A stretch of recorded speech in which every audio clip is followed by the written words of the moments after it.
Oke, marilah kita bersama-sama membuka acara webinar Sedekah Ilmu ini dengan penuh keikhlasan dan niat tulus untuk berbagi pengetahuan yang bermanfaat. Di tengah semangat Ramadan yang penuh berkah ini, kita berkumpul untuk melangkah lebih maju dalam meningkatkan kebaikan dengan memberikan yang terbaik dari apa yang kita miliki, terutama ilmu yang bermanfaat. Semoga acara ini menjadi ladang kebaikan bagi kita semua dan semoga ilmu apa yang kita bagikan hari ini menjadi ladang pahala yang tak terhingga di sisi Allah Subhanahu wa taala. Amin ya rabbal alamin. Oke, untuk pemateri hari ini terkait dengan menjadi data analis kekinian akan dibawakan oleh Kak Raffi. Oke, Mas Raffi, coba tunjukkan pesonamu. Halo, halo. Oke, Mas Raffi, sudah siap ya? Siap. Jadi sebelumnya, Aman ini. sebelumnya saya infokan untuk rules-nya webinar kali ini. Kalau ada pertanyaan, boleh di kolom chat ya, atau mungkin bisa juga open audio, bisa juga.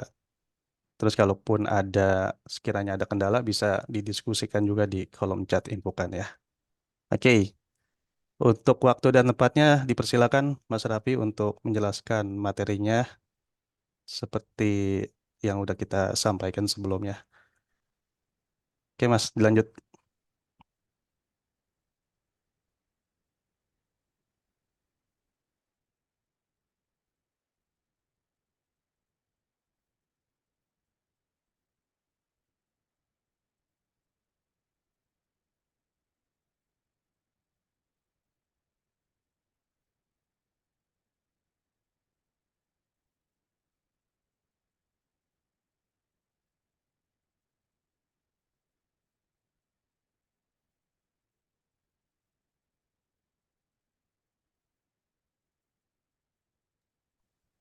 Oke, Mas Raffi, ini kurang lebihnya untuk penjelasannya 15 menit aja. Nanti selebihnya tinggal untuk sesi tanya jawabnya ya.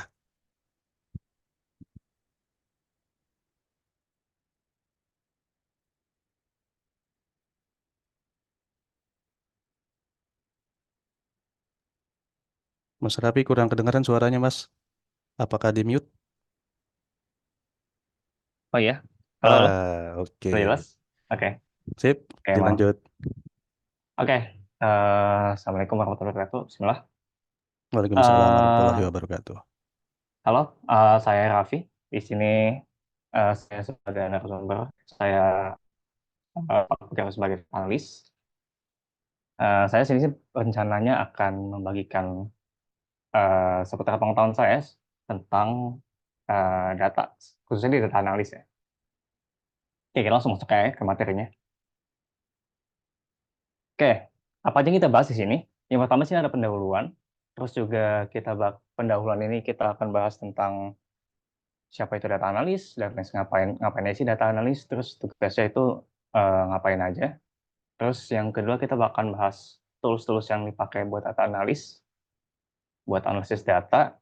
Terus selanjutnya kita bakal bahas ada yang namanya machine learning, dan yang terakhir ini ada big data atau cloud computing. Oke, data analis. Siapa sih sebenarnya data analis? Data analis merupakan orang yang berperan untuk mengobservasi informasi perusahaan dan hasil dari analisis tersebut yang dibutuhkan oleh perusahaan sebagai bahan rujukan dalam mengambil langkah atau keputusan ke depannya. Informasi tersebut akan dikumpulkan dari fakta-fakta dan tren yang ada di perusahaan tersebut. Jadi, singkatnya sebenarnya data analis, ya seperti namanya, dia bakal menganalisis data. Jadi data yang mereka analisis, mereka akan dimanfaatkan sebagai sebuah keputusan oleh stakeholder dari sebuah perusahaan, lalu dapat dipertimbangkan tentang hasil analisis tersebut. Jadi contohnya seperti ini. Kita ambil contoh dari hmm, e-commerce mungkin ya. Jadi dari e-commerce, misalnya kita bekerja sebagai data analis dari sebuah e-commerce, anggaplah dari Shopee. Jadi untuk seorang data analis di Shopee tersebut, kita harus memberikan insight berupa berbagai macam. Kita ambil salah satu contohnya, bisa aja kita mengambil insight dari kebiasaan pengguna atau user experience. Terus juga kita bisa mengambil sebuah keputusan atau analisis dari data pembelian atau penjualan. Kita coba ambil contoh dari user experience terlebih dahulu ya mungkin. Jadi dari user experience, contohnya misalnya kita melihat, oh kira-kira pada awal bulan, misal pada tanggal 5 ini banyak banget nih yang ngambil barang atau yang check out barang. Nah, dari situ kita bisa ngambil keputusan sebenarnya ya. Kita bisa ngambil keputusan kalau, oh ternyata ada alasannya di balik dari melonjaknya pembelian atau penjualan pada tanggal segini. Kenapa? Oh mungkin karena mereka baru gajian gitu. Oh ya berarti karena kita dapat insight dari data tersebut, kita bisa simpulin, kita bisa nih ngasih sebuah promo atau event pada tanggal tersebut. Kenapa kenapa kita kasih pada tanggal tersebut? Karena kalau misalnya kita kasih di tanggal akhir atau pada akhir bulan ya, ya mereka nggak ada yang beli, nggak ada yang ngambil kan, nggak ada yang ngambil, terus ya percuma dong promonya. Jadi ya kita bisa ngasih insight tersebut kalau ternyata kita ramenya itu pada tanggal awal bulan gitu. Nah itu salah satu contohnya. Nah, terus buat analisis itu kita butuh apa aja sih? Sebenarnya banyak sih yang kita butuhin buat analisis data. Salah satu contohnya ada Excel. Excel ini basic banget. Ini biasanya dipakai atau digunakan untuk data yang tergolong kecil, yang nggak terlalu besar-besar banget, yang bisa kita lihat, bisa kita analisis secara manual mungkin ya. Ini bisa pakai Excel. Lalu yang kedua ada SQL atau SQL, bebas kita panggil apa. Jadi saya bisa nyebut SQL. SQL ini salah satu bahasa pemrograman query. Dia tuh bagus kalau misalnya dipakai di data yang cukup besar sebenarnya. Gimana cara analisis pakai SQL? Kita bisa pakai query di situ. Ada bahasa pemrograman SQL. Jadi kita bisa mengeluarkan data-data pada kriteria tertentu, pada event-event tertentu. Biasanya sih SQL ini dipakai di perusahaan yang berbasis IT ya, kayak misalnya e-commerce tadi Shopee, mereka biasanya pakai SQL atau mungkin perusahaan-perusahaan IT lainnya yang membutuhkan database. Terus ada Python. Wah ini Python guna banget sih sebenarnya. Python ini banyak yang bisa kita manfaatin dari situ. Di CPNS juga kita buka kelas ya untuk Python. Karena saking banyaknya yang bisa diulik dari Python ini. Nah, di Python ini apa sih bisa kita manfaatin buat buat analisis data? Kita bisa, yang pertama kita bisa ngolah data. Kita bisa transformasi data di sini juga. Kita bisa yang namanya duplikasi data atau data monitoring. Terus yang terakhir kita bisa juga bikin machine learning dari Python. Oh, kita juga bisa visualisasi data sih di Python ini. Ini overall Python bisa semua. Jadi dari satu bahasa pemrograman ini bisa mencakup ke semua bidang. Nah, terus ada Tableau. Tableau ini dia sebenarnya khusus buat ini sih, buat visualisasi data.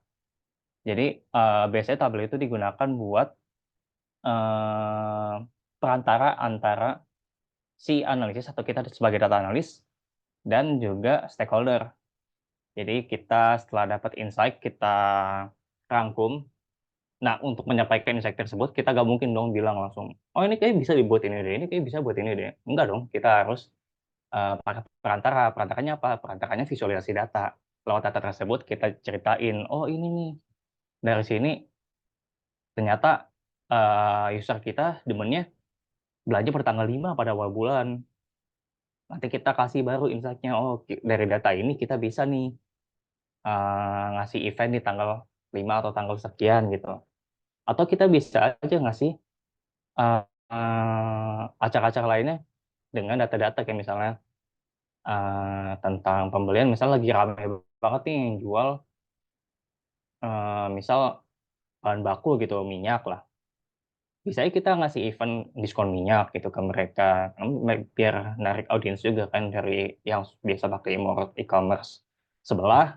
tertarik pakai kita karena kita ngasih banyak diskon gitu. Itu bisa. Tapi tetap aja keputusan bakal diambil sama stakeholder tersebut. Kita cuma nyampein insight aja.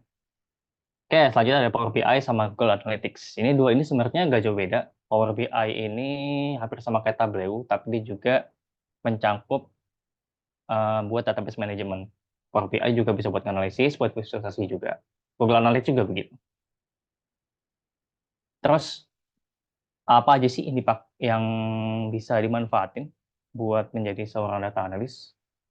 Yang pertama itu sebenarnya ada statistika. Ini wajib banget ya, nggak wajib banget sih sebenarnya, wajib sih. Yang dasar-dasarnya kayak misalnya kita pakai rumus min, kita pakai rumus eh, kuartil, dan lain-lain juga. Terus fungsi statistika ini apa sih? Yang pertama itu fakta statistika berperan sebagai sumber bahan dari berbagai hal. Terus statistika juga mendeskripsikan data terkait populasi tertentu.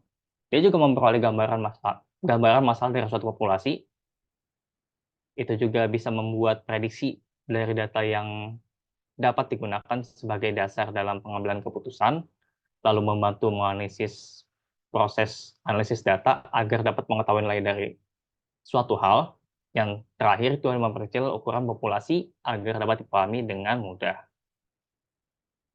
Nah, dari statistika itu biasanya kita pakai buat ada yang namanya kalau di dunia perdataan tuh kita ada yang namanya preprocessing data. Jadi biasanya statistika itu dipakai buat di preprocessing data. Buat apa? Buat mempermudah kita menganalisis datanya. Contohnya kayak misalnya kita tadi di poin terakhir ini ada memperkecil ukuran populasi agar dapat memahami dengan lebih mudah. Misalnya datanya terlalu terlalu besar gitu ya, antara kita punya misalnya harga barang dari harga Rp1 sampai harga anggaplah 10 juta. Kita bisa mengecilkan data tersebut misalnya pakai Z-score atau kita pakai metode-metode lainnya. Nah, nanti dengan memperkecil data itu, kita bisa ngelihat penyebarannya itu eh, seberapa unik gitu, seberapa banyak penyebarannya. Nah, dari penyebaran itu kita bisa mengelompokkan data itu, kita juga bisa manfaatin ke machine learning. Nah, apa sih sebenarnya machine learning? Machine learning itu merupakan mesin yang digunakan atau yang dikembangkan untuk bisa belajar dengan sendirinya, tanpa ada arahan dari penggunanya.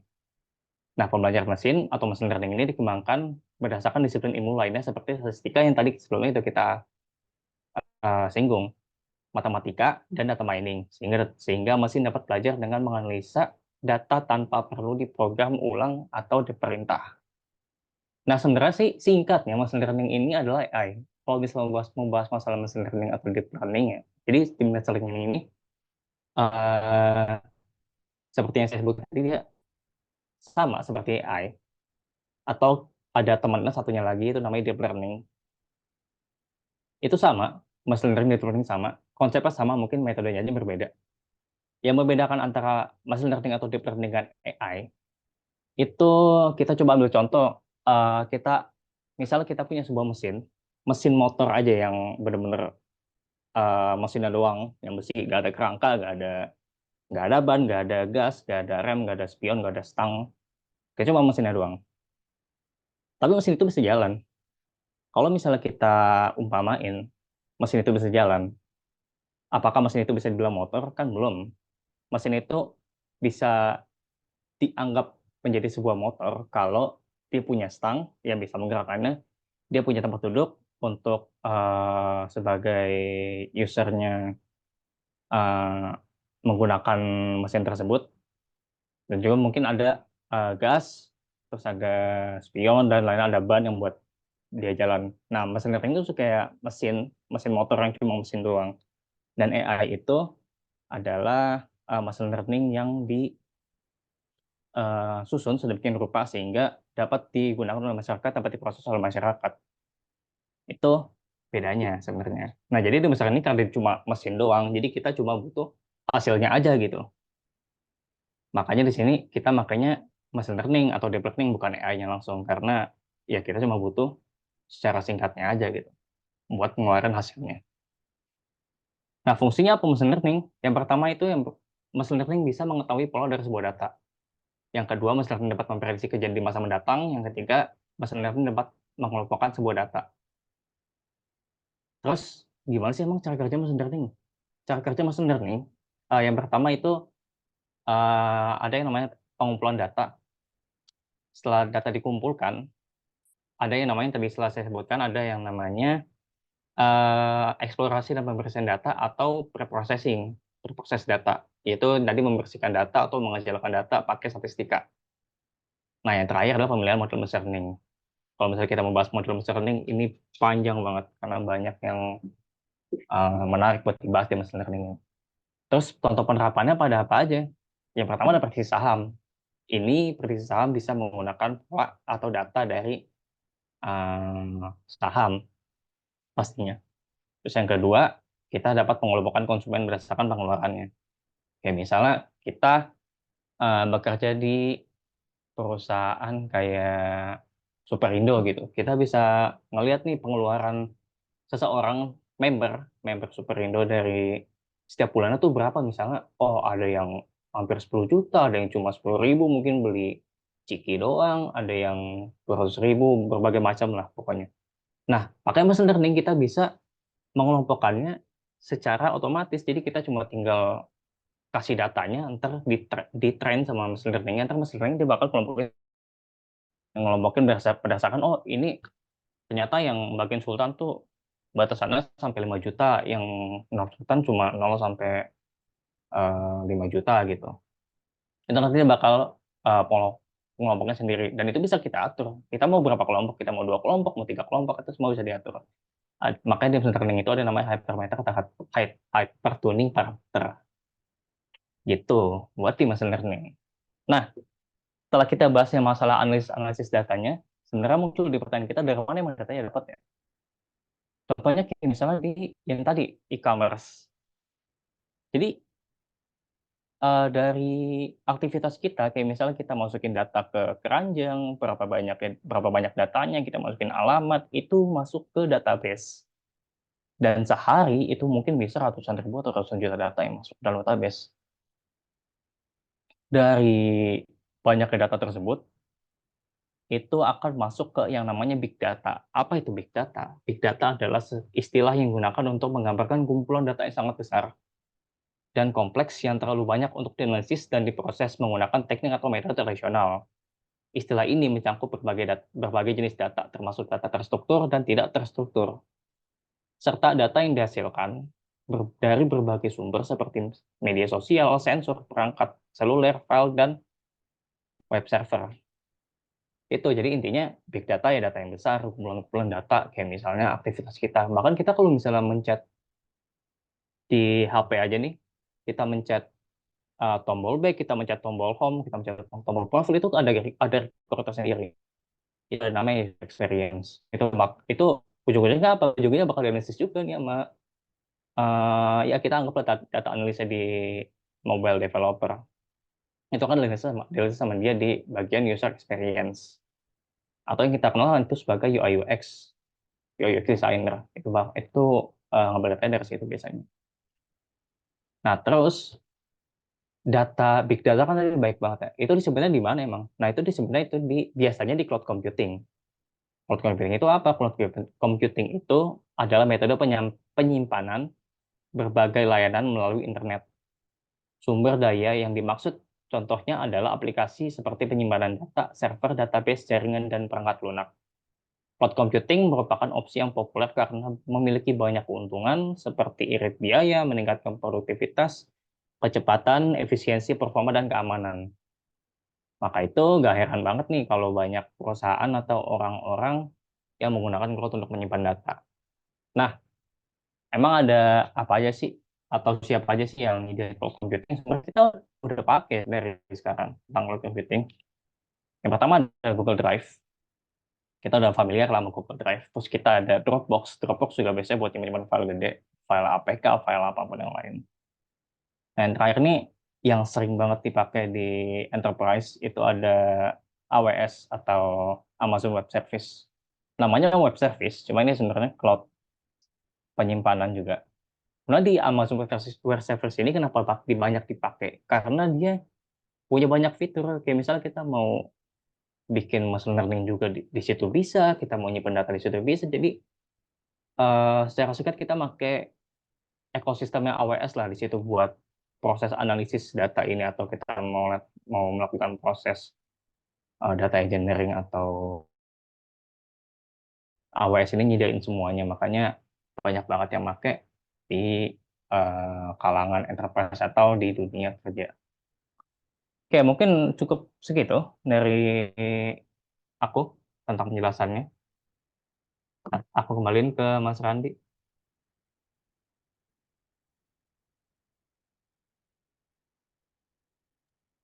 Oke, ya, alhamdulillah. Terima kasih banyak Mas Raffi atas penjelasannya. Jadi ini Ya, benar-benar basic sama-sama. banget ya, Mas ya. Ya, basic banget ini. Basic, basic, basic banget. Jadi sebenarnya memang kita butuh kenalan dulu, benar nggak? Iya bener, Nah, kita harus kenal kalau dulu sama misalkan, datanya kan. ya betul, sama konsep data analis itu apa sih? Terus mungkin udah ada gambaran. Kalau misalkan di kantor itu job desk-nya seperti apa sih yang biasa Mas Raffi temuin? Ini pertanyaan dari saya langsung karena dari tadi daripada saya lupa ya. Boleh, boleh. Biasanya apa sih Mas data analisnya? Kalau buat teman-teman CPNS yang lainnya kalau mau tanya boleh ya, nggak usah malu-malu ya. Atau mungkin lagi jangan mentang-mentang lagi puasa ya. Kalau nanti Lemes berbicara kayaknya nih. takut lemes atau mungkin takut haus, bentar lagi maghrib. Oke Mas, itu gimana? Biasanya kalau yang ditemuin di kantor tuh data analis itu suruh ngapain sih biasanya Mas? Kalau misalnya dari kantor ya, sebenarnya tentang kebutuhannya apa? Kalau soal pengalaman aku, aku itu biasa menganalisis data penjualan atau pembelian. Kalau yang dari pengalamanku ya kemarin. Jadi kita analisis kira-kira apakah ada pola dari sebuah penjualan atau dari pendapatan kita. Kira-kira bisa gak nih kita simpulin polanya, kira-kira polanya misalnya hari ini turun turun turun, ntar habis itu naik naik naik naik naik naik naik sampai 5 kali. Nah kita lihat nih kira-kira pola yang kayak gini tuh muncul berapa kali eh, di sejarah penjualan gitu. Hmm, Kita lihat nih, oh ternyata hampir semua begini. Oh jadi ntar kita bisa ngasih insight nih ke atasan kita atau ke stakeholder ya. Kita bisa ngasih insight ke mereka kalau oh ternyata kita nih kalau misalnya lagi lagi minus per hari ini, itu gak apa,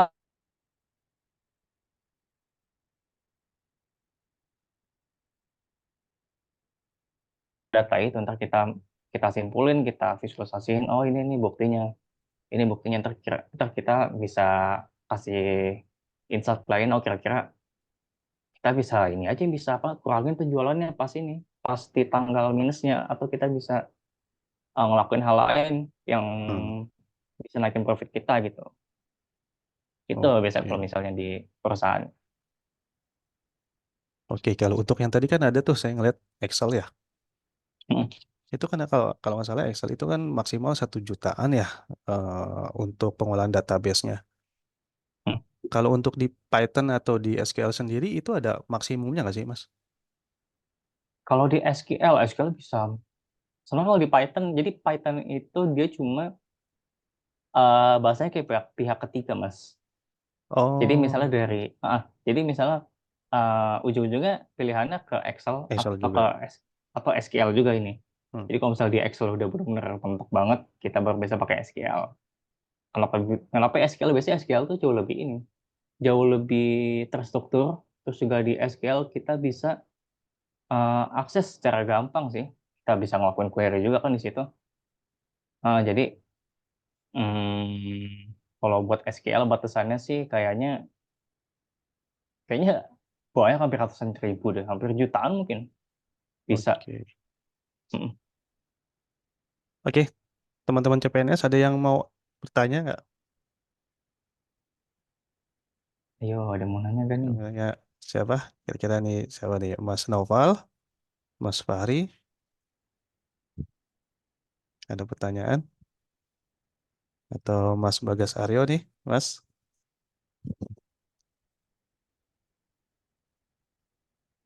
Nah, ada pertanyaan tuh. Oke, Assalamualaikum Mas Raffi. Saya izin bertanya, apa sih perbedaan data analis dan data science dari Mas Bagus nih. Basuki? Terima kasih Oke, Mas Basuki atas pertanyaannya, Mas. saya Mas panggil Noval. Basuki aja ya, Mas Novel Mas Basuki Mas nih. Basuki Noval aja ya. kali ya. Ya, Basuki aja kali biar enak nama belakangnya. Oke, terima kasih ya Mas buat pertanyaannya. Apa sih bedanya data science sama data analis? Jadi, setahu aku ya, data analis sama data science itu bedanya adalah data analis itu merangkup data science, sementara data science tidak merangkup data analis. Balik deh. Data science merangkup data analis tidak merangkup data science. Iya, benar. Jadi, di data analis itu sebenarnya tugasnya cukup buat analisis data aja. Nah, sedangkan data science ini sebenarnya tugasnya benar-benar luas. Jadi, di data science ini, kita bisa analisis juga, kita bisa processing data juga, kita bisa manajemen data juga di situ. Dan di data scientist juga kita bisa manipulating data atau kita bisa ada yang namanya bikin machine learning di situ. Jadi buat nganalisis data yang tadi sebenarnya udah saya sebutin di PPT, ada machine learning buat bantu analisis data. Itu bisa dipakai buat data scientist ya. Jadi data scientist, contoh kasusnya misalnya gini, kita punya data cuaca deh. Cuaca terus kita dapat tugas buat nentuin pola atau kita ditugasin buat nentuin cuaca selanjutnya kita disuruh jadi pawang hujan di situ misalnya pawang cuaca lah kita disuruh nebak cuaca selanjutnya kayak gimana. Nah di situ nah di si data scientist ini dia bisa punya wewenang buat bertugas untuk membuat machine learning untuk menebak cuaca selanjutnya dan memanfaatkan data, memanfaatkan pola yang sebelumnya sudah disebutkan tadi. Gitu sih. Nah, kalau misalnya data analis mungkin kita cuma bisa ngelihat, oh kira-kira di sini daerah ini hujan mungkin sekitar sekian hari, daerah ini hujan sekian hari, daerah ini hujan kering, hujan kering gitu. Itu sih paling yang bedain. Bedanya data analis cuma menganalisis, mungkin kalau data scientist kita bisa lebih dari data analis kita bisa memprediksi juga. Oke, menjawab ya untuk Mas Noval atau Mas Basuki. Ada lagi nih Oke, gak apa-apa. dari Mas, Mas. Mas